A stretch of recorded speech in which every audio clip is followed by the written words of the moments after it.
Hey guys, welcome back to another video. Today we're going to be performing a brake fluid service on a 2013 535i. You'll find the brake fluid reservoir on the driver's side underneath of this compartment. We'll start off by removing these clips.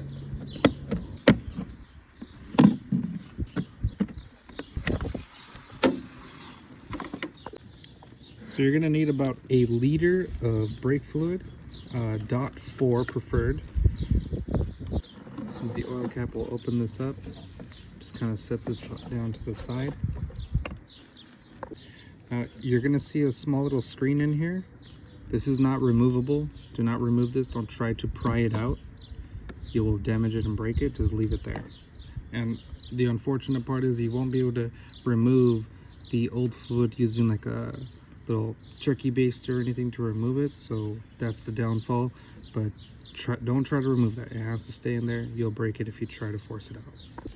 Now the thing with the BMWs is they require to have constant pressure on the brake lines as you're renewing the fluid, which means you're going to need a pressure bleeder in order to remove and perform this service. I wouldn't recommend you use the normal method when someone pours in fluid in here, someone else is in the car pushing on a brake. You want to make sure you have at least 2 bar of pressure in the brake system as you're bleeding it, and I'll show you how to do that and what tool you're going to need to do that. First, you'll need an adapter like this. I'll put a link for all the tools you're going to need, and this will thread into the top of your brake fluid reservoir just like that. And you're going to need a tool like this. This is a container that has brand new fluid in it, and it has a pump so you can pump it up to 2 bar.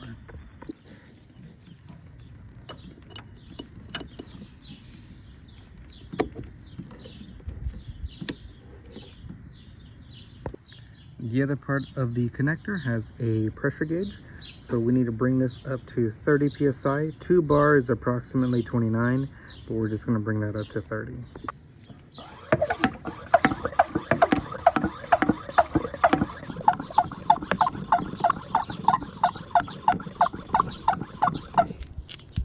Okay, so now we're at 30 psi.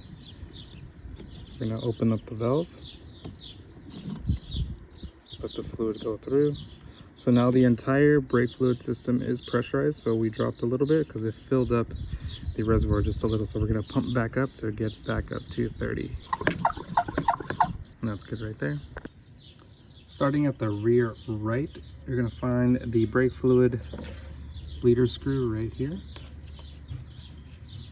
Now, you can either use a 11mm hex socket to crack this loose. You can use an 11mm wrench. I'm going to use the 11mm line wrench. You don't need this one. This one's really expensive.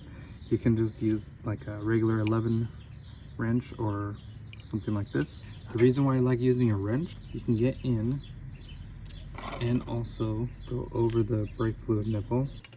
So you can attach your vacuum line to your bleeder screw, and the other end is going to go into a container like this, and you'll just crack the line loose.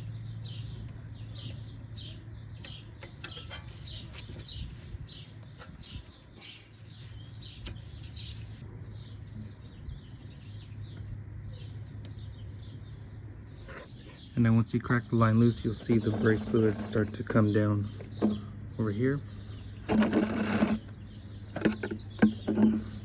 So we're gonna fill up about half the bottle here. We'll drain it out and then recheck again. So we're about halfway on the bottle right now.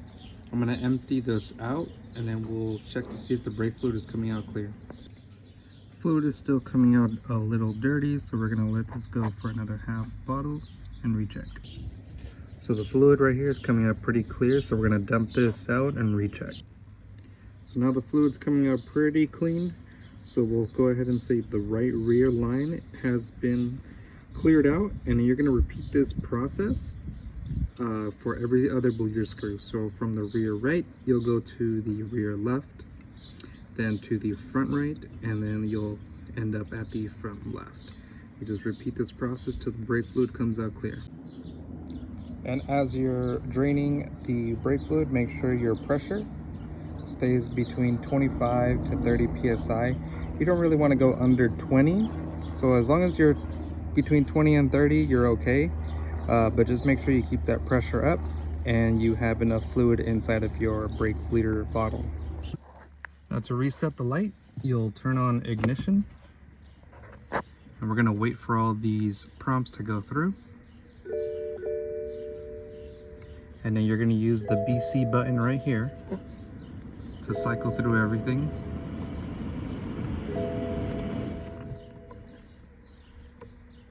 Now when you see your total miles and your trip, you'll hold down the trip button for a few seconds.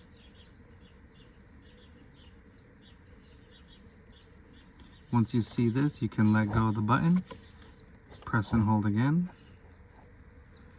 You release, press and hold again, and just wait for the maintenance light to reset. Alright, so that's the end of the video. If you learned something, if I helped you save some money, consider subscribing to the channel. And if you want to watch a video on how to change the engine oil and filter on an N55, go ahead and click right here, and I'll see you in the next one.